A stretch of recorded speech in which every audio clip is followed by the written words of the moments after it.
Good evening, ladies and gentlemen. Here we are again tonight with another Dishwasher Saints rant. I am Kay. And I'm Jay.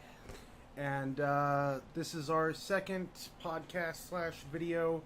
And what we're going to do now is we're going to start a small little mini-series tackling the DCEU, specifically just the cinematic universe. We're going to do it in small segments. But this will just give you a good idea of how we think, who we are, and how we loathe and love pop culture all at the same time. So, without further ado... Emphasis on the loathe. yeah. So, on our first episode here, which is untitled, like many of Zack Snyder's crappy projects, we're going to be tackling the Man of Steel and Batman v Superman. So, what went wrong with these movies? Oh my God, what was it wrong with these movies, man? I keep thinking to myself, they should have, they being the company, Warner Brothers. DC, should have gone into this knowing what they were getting into, but just a little bit of back research on it. Not to mention, like this is Warner Brothers, like they've had a hold on the DC IPs for so long, like they know how these characters are portrayed. Exactly, and they know what success and what failure looks like. I mean, it wasn't all that long ago that we had bat nipples. So, I don't know what. Okay, before we begin, what's worse, this or bat nipples? This is a fundamental uprooting of character, and whereas bat nipples and that whole side gaggle that was Joel Schumacher was just a trip into campy, you could lave that or there's level an it argument with for the Joel Schumacher. Oh, this is reminiscent of the old Adam West Batman. Exactly. It's not what we wanted, and it made its money, and arguably this isn't what we wanted either, and it did make its money. All right, but this is, well, we're in 2018 now, but these movies came out, what, 2012? 2012, 2015, something like that. They came out a few years ago. Let's just leave it at that. So first, looking at Zack Snyder, based off of his comments regarding characters in the DC universe, Batman rape, that's how you make it dark and gritty. How do you give the Batman character, the IP of Batman in a Superman movie, how do you give that to a man who said he wants to see Batman in a prison where he gets beaten and raped? And I think the answer to that is they loved Watchmen. A lot of people did. I don't know. There were aspects of that movie that I liked. It was visually stunning. But then again, nobody in Watchmen got raped. At least... Okay. At least not on screen. Well, no, I guess she did get raped on screen. So there you have it. Zack Snyder will rape people in his movies. Okay. But arguably Zack Snyder does have good movies. He has 300. He has Guardians, the Owls of Ga'Hoole. He has Dawn of the Dead. I mean, this isn't... Oh, yeah, the remake? Yeah.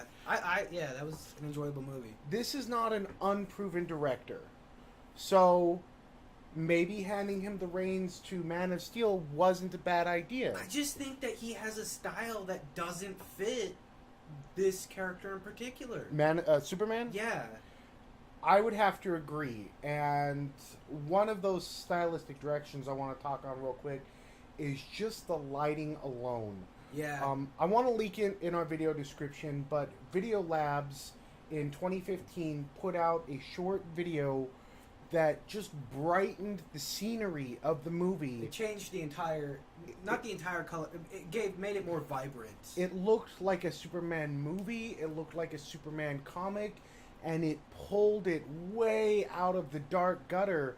Like, the movie makes you feel depressed with its colors alone. That is an art style. The Zack Snyder's. Yes. Yeah.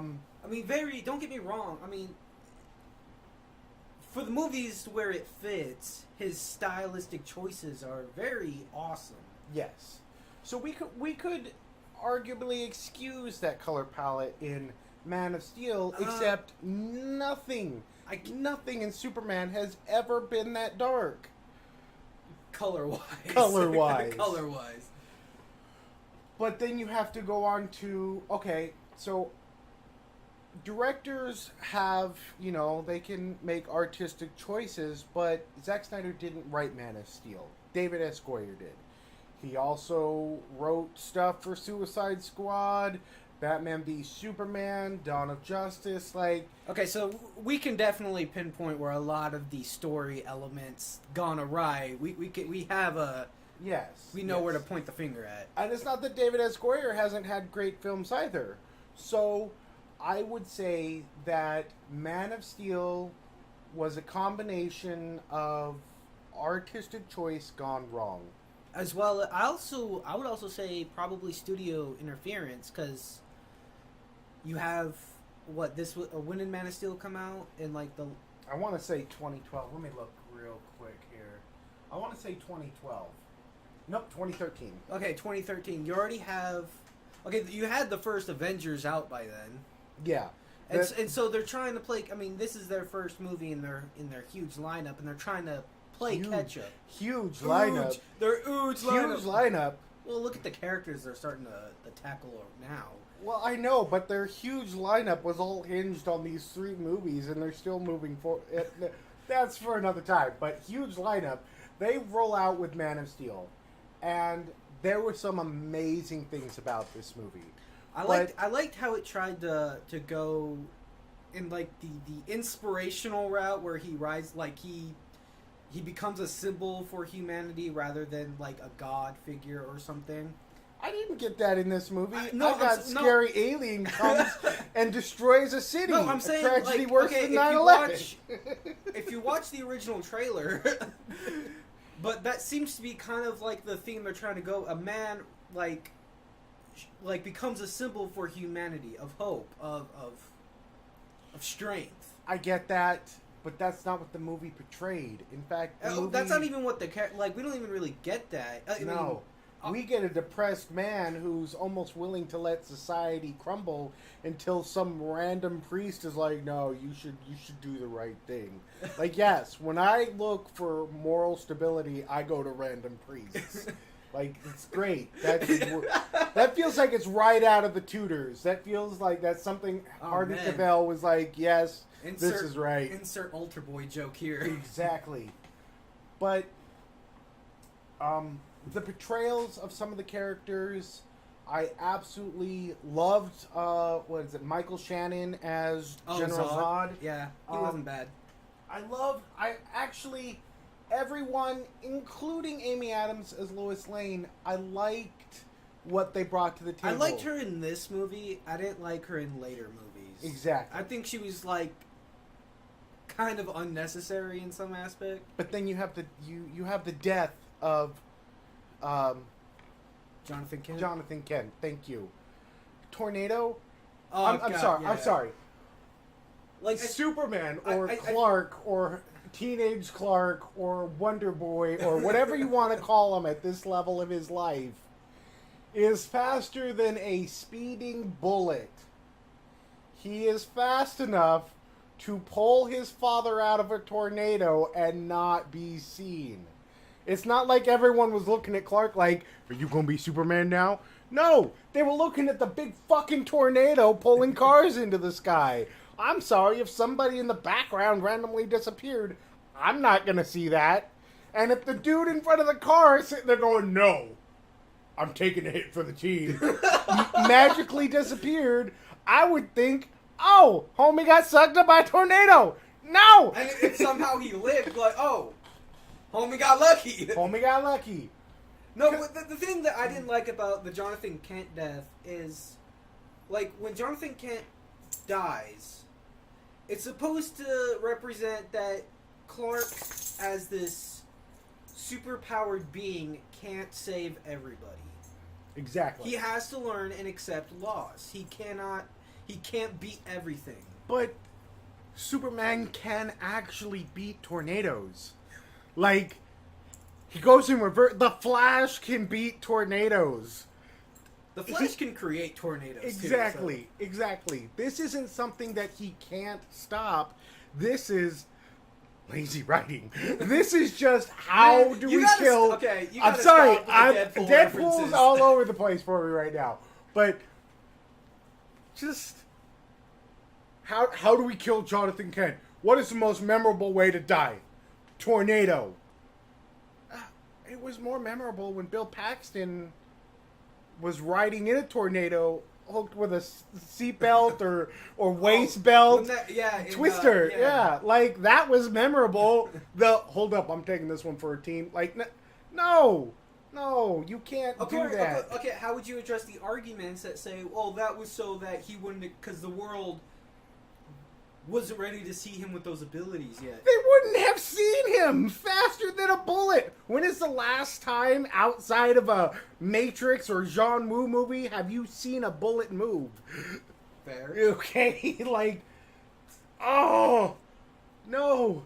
I mean, one might argue that because he's still an amateur with his abilities, he would have tackled his father and obliterated him. Maybe that's what Jonathan Kent... That would have been a better dad. Maybe that's what he was afraid of. Like, no. You break my hip. No. Like, you can't do that. But then it moves on to just killing General Zod. Like, I understand why. I don't know how I feel about that approach because, I mean, you can make the argument, you know, Batman has the no-killing rule, but we've seen him kill in other iterations. Mm-hmm. But it's Superman specifically. This is Boy Scout. And even if you wanted to push Superman to that threshold where he had no other choice, the first movie is not the way to go. That's as bad as transitioning into Batman v Superman, his death in his second movie appearance. Yeah. Like, you were trying to give an emotional impact to a character we aren't relating to. We don't have that connection yet. You haven't earned that connection. We're like, that needs to be movie 2. Exactly. So not only do you have this depressive tone on the movie, but then the movie just gets more depressing as it goes on. Yeah, we see 9/11/2 exactly near the climax of the movie. The only time Superman gives a genuine smile in that movie is when it's over. Like, that should tell you something. He doesn't smile to the end of the movie. That's not a plot twist or a secret reveal. That's almost like a hidden fact of you'll love the movie when it's over because then you don't have to watch it anymore. I did like some in Man of Steel. I did like some of like the nods to comic, like when he's walking with the soldiers. Yeah, and his hand, like that was awesome. There were some amazing things, but they seemed just lightly peppered into this, almost rushed. And I'm not saying that, you know, this movie needed to be an exact copy of like the comic book Superman, or it needs to just be nothing but nods to past Superman or comics or anything like that. But this wasn't Superman to me. No, it didn't feel like a Superman movie. It didn't.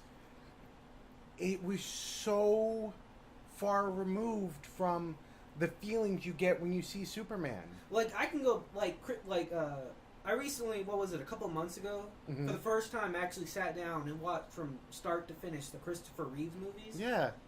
And I'm like, that's what Superman is. That was awesome. Exactly. And the character contrast between Clark Kent and Superman, portrayed by one single actor, was the entire dynamic of the movie. It was almost magical watching him go from a bumbling buffoon 1 minute to Superman the next minute. The iconic, just tall, smile, broad, safe.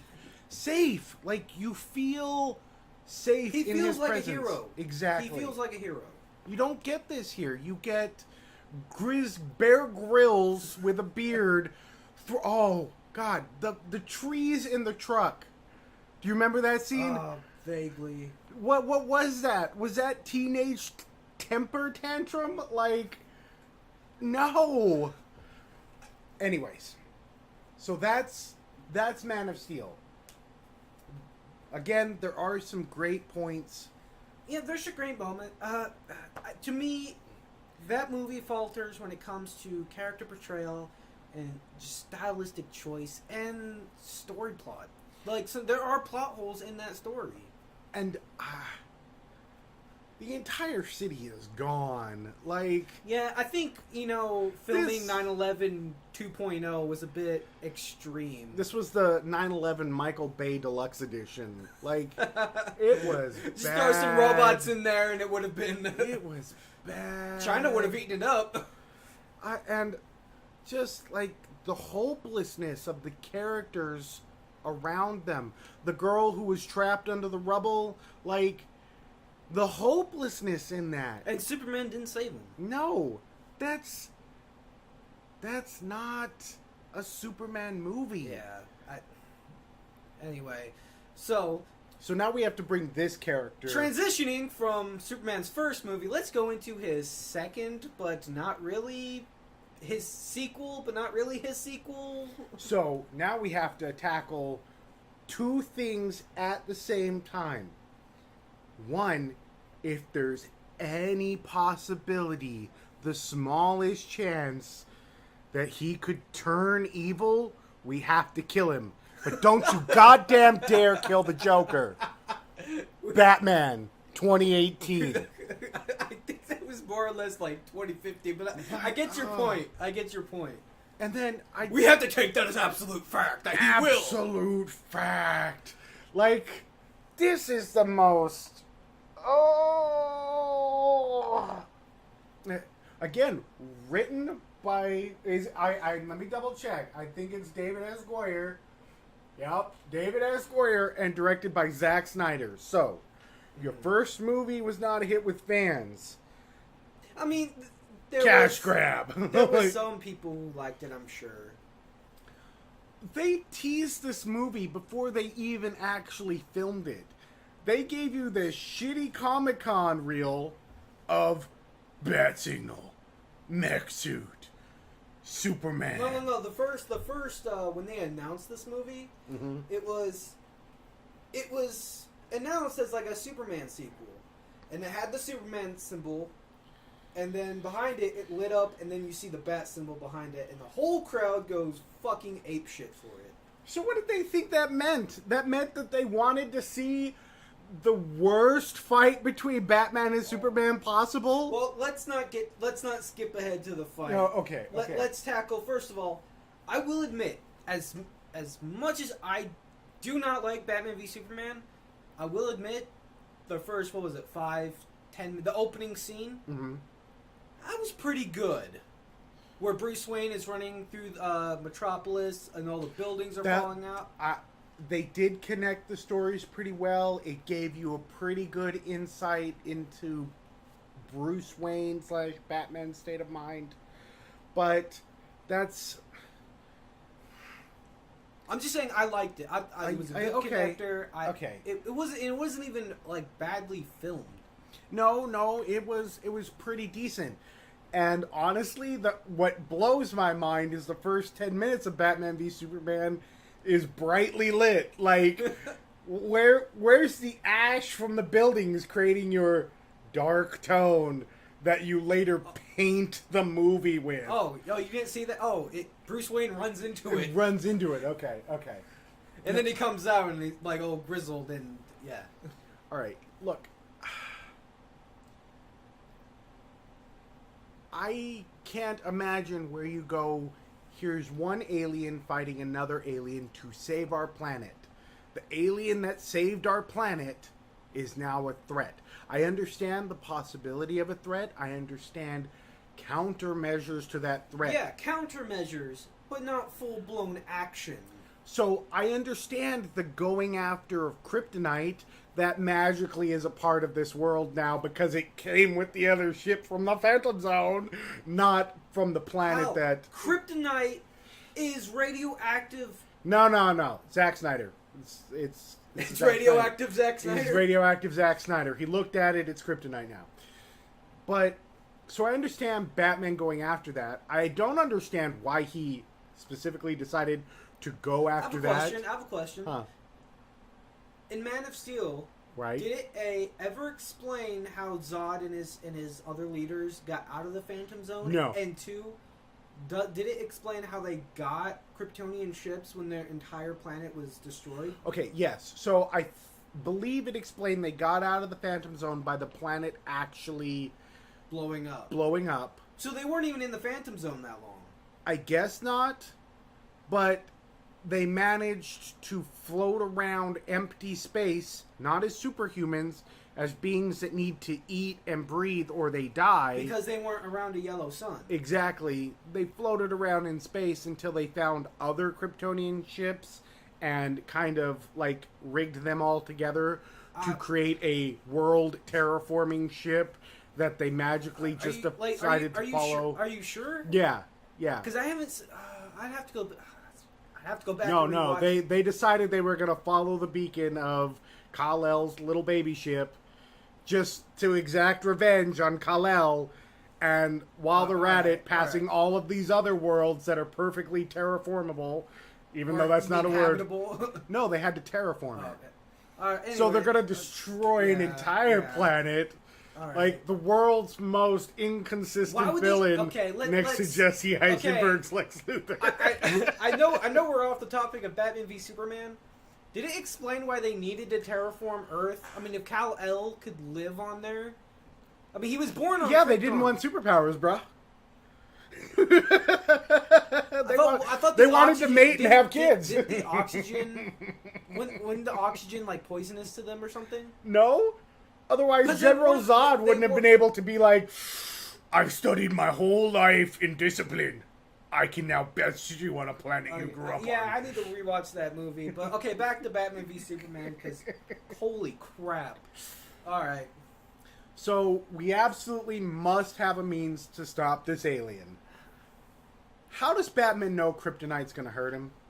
How does anybody know? I mean, at least they gave you enough of Lex Luthor testing it. Yeah, because Lex Luthor, like, what did he do? Bribe or blackmail a senator or somebody? Listen, there was a red Jolly Rancher. That's all I remember. Maybe that's all you need sometimes. Jolly Ranchers will get the job done. I feel like that was either a big plot hole or somebody was getting paid.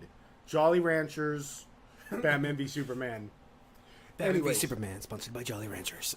Anyways, so at least Lex took kryptonite and cut into the dead body of Zod, which scientifically he knows nothing about. Well, I'm sure, like, I think we can infer that they probably tried to dissect him just because he was an alien and, like, no other instruments would work. And what, Batman found all this out because he stole the hard drive that also was stolen for him by Wonder Woman, who we're just magically introducing into the movie? I guess, dude. That's a lot of thieving for unknown information. Like, what are you looking for? Or information we're not necessarily directly given? Yeah, I don't know. But Superman's also there and also knows that Clark is stealing something. Wait, not Clark. Bruce is stealing something. In this movie, it really doesn't matter, especially since the guy who plays Superman is in, thicker boots so he can be taller than Batman. Oh, was he really shorter? Yeah, he's shorter. It's pretty bad. Man. But hey, just for the record, I think they should have gotten Josh Brolin as Batman.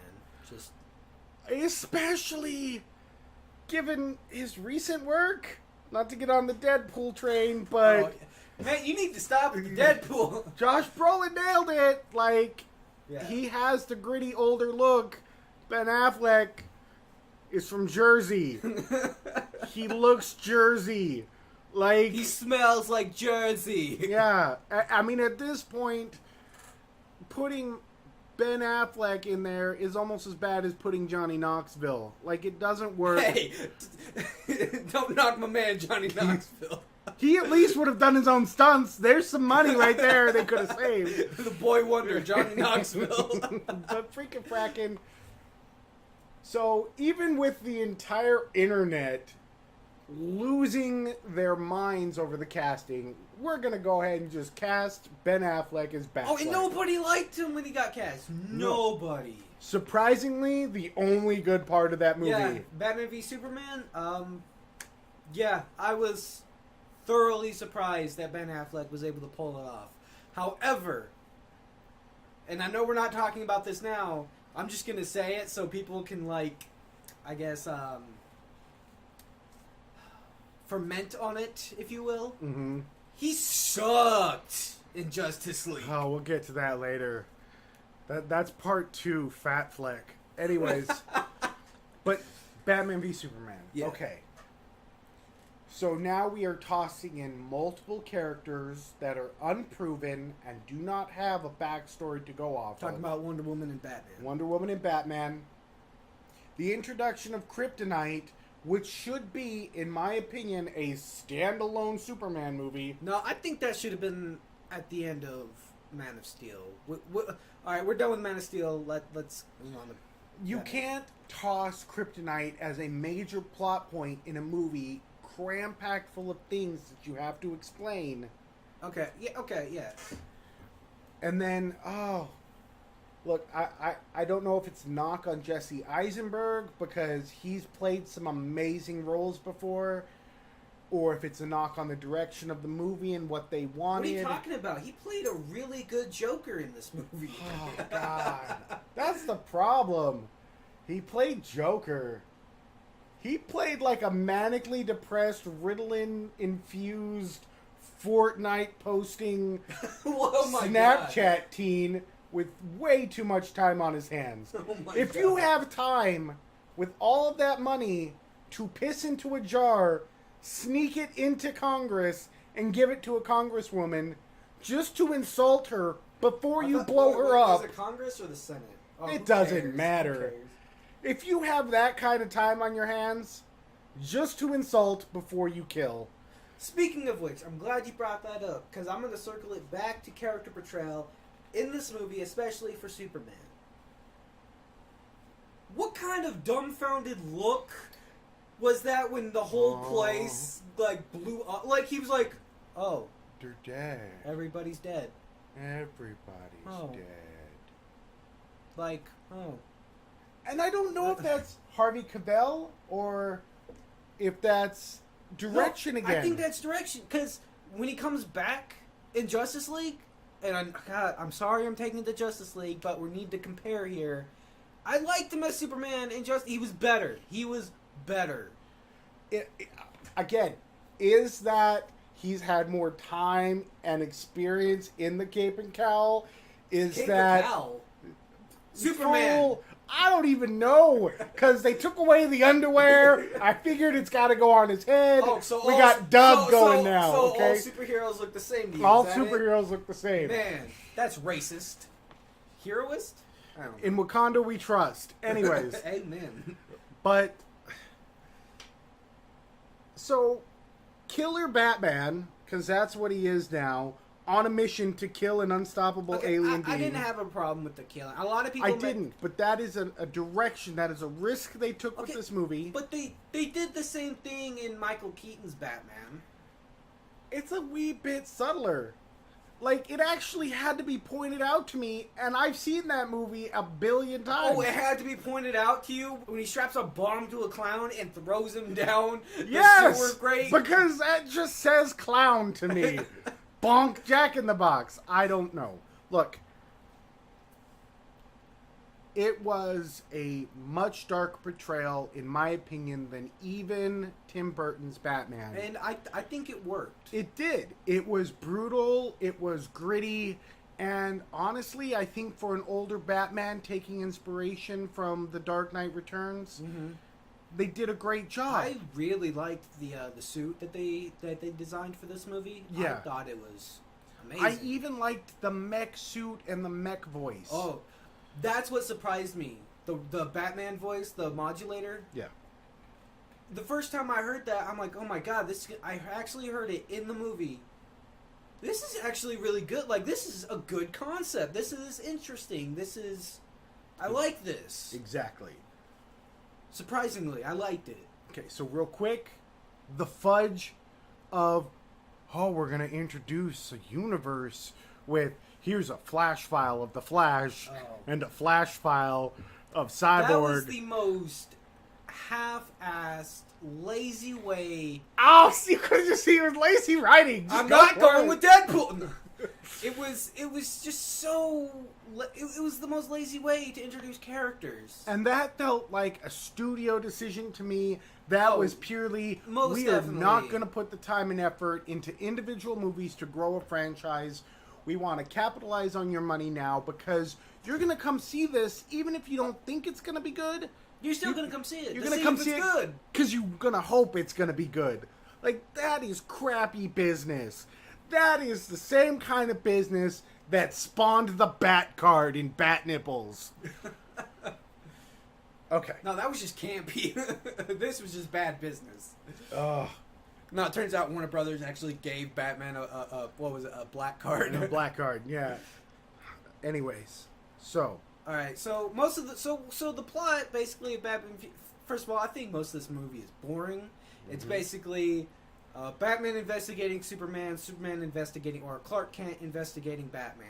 Yes. And then, out of nowhere, the duel we've all been waiting for, one night only, coming at you live, Batman v Superman, because Lex Luthor told him so.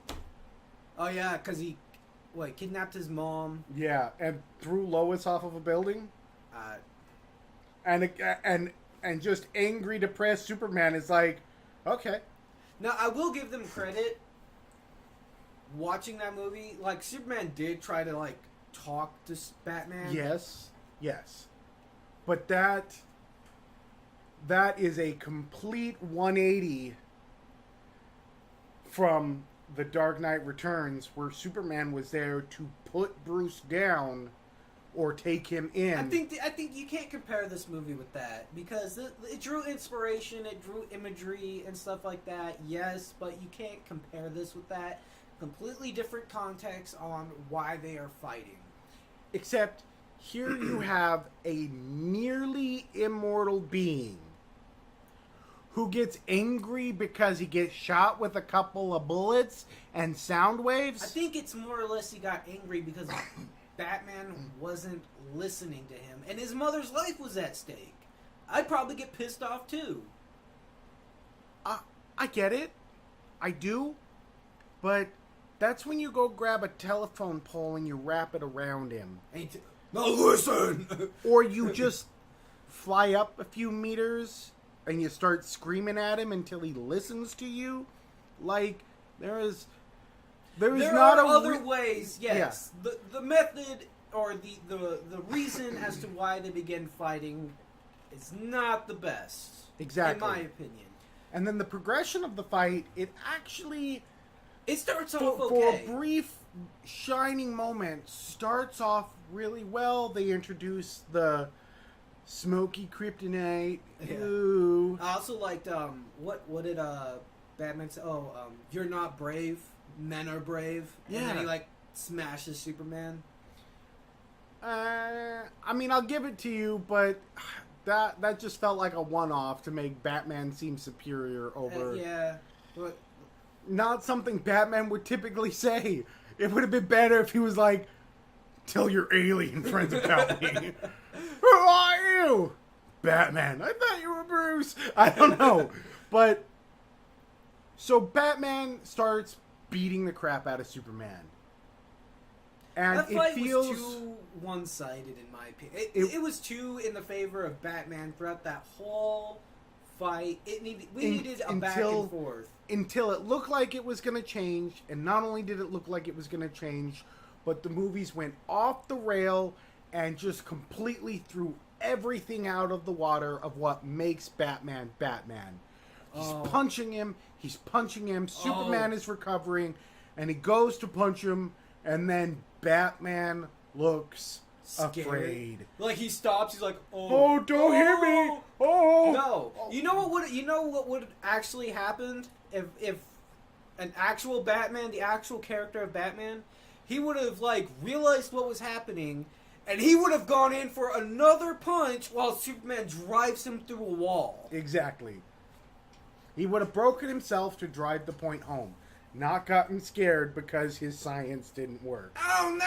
Oh, but he magically has another smoke grenade. That guy, the science guy. Exactly.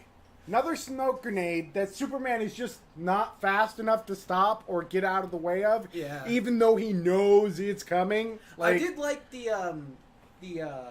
homage to Oliver when he shoots the arrow at him and Superman catches it. Yeah. Because he does the same thing with the smoke bomb, but then it goes off in his face. That was nice. Yeah. That was a nice touch. But yeah, I think the constant... Because the thing of it is, Batman wearing the suit didn't need the kryptonite to fight him. In fact, the whole reason he built that suit was to fight Superman without it. Yeah. The kryptonite was to drive home the point. Exactly. But not in this movie. No. No. What's the suit for? To look really cool while you go to murder somebody. Yeah. That's the point of the suit. Okay, so we agree there were some cool elements of the fight. Overall, it wasn't that good. It was way too short, way too one-sided. Yeah, for the length of the movie, you paid to see a fight. If you want my opinion, this whole movie, the movie should have been them fighting. Yeah. It should have had Doomsday, which, oh my god, you're gonna waste Doomsday on this fucking movie? You spent millions of dollars to CGI Doomsday when you could have spent that money on a much more epic fight. And since you did it in, like, Crime Alley or the Gallows, nobody would have cared if you destroyed half the city. Yeah, like, Superman could have threw Batman through a couple more buildings. He could have at least thrown him through one and not just taken him down one or two levels. And you want to talk about bad business? They could have saved that money up and used it for CGI hair lip in Justice League. Oh, we're not there yet. Okay. But then, Martha. Look, first, let's give credit where credit is due. I had never drawn that correlation. Now let's shit all over it. Batman is not a mama's boy. Batman does not sit there and go, my mommy died. Batman goes, I got my parents killed. Crime kills. If anything, I have to stop crime. If you notice, in a lot of the other comics, yeah, he remembers his mom, but it's his father that he always... inspires the strength. Yeah. Like, what was this? It's even like his, like in Flashpoint Paradox, is his father who is Batman. It's his father who gives him the note. It's his father. Exactly. I'm not saying he doesn't have a connection to his mother. I'm not saying he doesn't love his mother. I'm just saying the whole trauma of mommy doesn't really fit this character. No, but you said my mommy's name. How did you know my mommy's name? Yeah. It's his mother. She's just magically there in time. How she knows where they were crashed. Because she knows how to navigate Gotham. And more importantly, she knows how to navigate Crime Alley. It's Lois Lane, let's face it. 20 whatever. People have LoJack on their boyfriends, girlfriends. She's got one. There's an app for that. There's an app for that. Superhero activity. Exactly. There's an app for that. No. She's just there. And then right in time to stop Batman from plunging a spear of kryptonite through Superman. Like, you made him weak. Why didn't you just, I don't know, put anything through his chest at that point? Like, it's got to be his spear. Only kryptonite can pierce the skin. It's so exfoliating. Which is the point they made with freaking Doomsday. It had to be the kryptonite spear. Really? It had to be? If it had to be a kryptonite spear, how come his bone went through you? I don't think, because Doomsday is Kryptonian. Then why didn't Superman just fly through Doomsday? Oh man, you're asking me questions that... Listen, only kryptonite can pierce the skin unless you're bitch boy Superman in a dark, depressed movie and you're obviously a cutter. So it just, the bone just kind of found one of your old wounds and was like, your mom is Martha. Like, I don't... Gross. Speaking of which, why did they throw Doomsday in here? And why did they just kind of half-ass... They didn't have a story. They wanted a Justice League movie, pre-Justice League movie, so they threw in Wonder Woman because she has to be there. She stole the show. She was the highlight of that whole damn movie. But what in the hell? Why are you bringing in Doomsday? Why is Doomsday General Zod? Okay, you can have crossovers. This is like Gloomsday. I don't... No. In the Doomsday story, you can have crossovers, but it needs to be a Superman movie. Yeah, not the ending of a crappy Batman v Superman movie. We have an epic fight. Not between Batman and Superman. Epic fight. Ended by Martha. Not between Batman and Superman. Only Kryptonite appears. Epic fight. Wonder Woman steals the show. Gloomsday, I choose you, says Lex Luthor. Like... It's just this weird mashup of scenes that don't work, don't fit, and then to quote every YouTuber... It's just chunks of different stories that would have been great on their own. Exactly. To quote every YouTuber, they gave Superman a death he didn't deserve. How are you going to kill a man, Superman, mama's boy... when nobody cares about him, especially since you spent the entire movie making your audience dislike him. Who's Superman? Yeah. Yeah. And then magically he's a god at the end. People watch the statues. I will say, let's face it, Warner Brothers, DC especially, they have an enormous hard-on for Batman. And you want to know what? So they should have made a Batman movie. I like Batman too. In fact, I prefer Batman out of the DC hero stuff. But, oh my god, learn to do a good Superman. And I've seen some good Superman. What was it? Superman versus the Elite? Yeah. That's one of the best Superman animated movies I've seen. And I'm excited for the death of Superman animated movies. Do a good Superman portrayal. Damn it. No. Zack Snyder's going to do what he wants. But instead of raping Batman in jail, we're going to penetrate Superman in the middle of Crime Alley. Arkham Island, Crime Alley. Attempted penetration. No, he full penetrated through the chest. That wasn't in... Oh, they did move it to Crime Alley in Gotham. Yeah. Wow. I blocked out more of that movie than I thought. Exactly. Some highlights of this movie, though. Warehouse scene. Fair enough. Batman kicking some serious butt, getting damaged in the process. Oh, that shot to the head he took? Exactly. That gave me a headache. There was, like... I don't understand how one person can make such an amazing scene, and then the very next scene just like half-ass it. I don't understand. I will say this. We got to see Batman be Batman, which was cool. You know, the warehouse scene, or even like when the cops show up at where those people are caged up or whatever, and he's in the corner.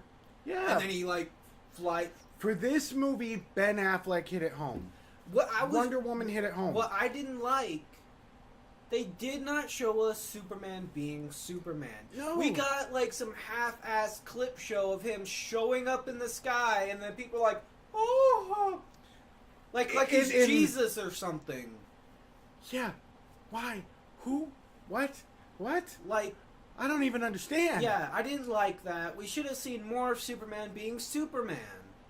But it didn't work out that way. No, it didn't. So instead, we got the start of a Universal franchise of DC heroes. That's just kind of cramming shit all together, kind of scatterbrained.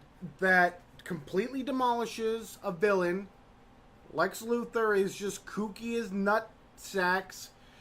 Doomsday means nothing. The death of Superman means nothing. All of these things, absolutely garbage. The Batman versus Superman fight, which happens in one way or another, in some form, in some iteration, it happens. Except here, Martha! Martha! One night only! Oh, Martha before Baby versus Martha Baby! I almost Bring your kids! I almost forgot. Hmm. The dream sequence. Oh, I don't even want to talk about that future sci-fi introduction of the Flash in some cosmically retarded suit where parademons are coming and Superman, because he's such a whiny little butthole, goes Injustice, only we're not going Injustice, we're doing Superman Dark Light. It's like Bud Light Light, it's like half the calories of half the calories, but no. We're not talking about the dream sequence, we're not talking about Wild West Batman firing his guns off into a sea of there are, parademons. like, DC and Justice League stories where Superman, I believe, gets, like, persuaded or mind controlled by Darkseid or some Well, shit. see, there's stuff we need to talk about in terms of what that dream could have meant and how Superman could have been manipulated. I think that's for a video all on its own. No, that's moving into the problems I have with Justice League and the mother boxes and the technology infused with Cyborg. But that whole sequence, cool, but had no purpose in this. This only just went far enough to feed the ego of Batman's, you must kill everything. Like, you talking about the dream sequence? Yeah. This was studio mandate. Like, oh, we need to prepare for the Justice League movie that we think is going to be made. we're making this. We don't know if it's happening. It could happen. Write whatever you want to. Make whatever movie you want to make. But just know there could be, possibly is, future said story characters. All right. What? Got it, boss. So on that note, let's call it quits. All right. Because at this point, we can't trash talk or fix this movie without moving into a Justice League. Wait, what? Duel of the Fates? Why am I doing Star Star Wars? For a second there, I thought you were giving it a Law and Order. And I was like, are we going back to that rape scene? Dum dum.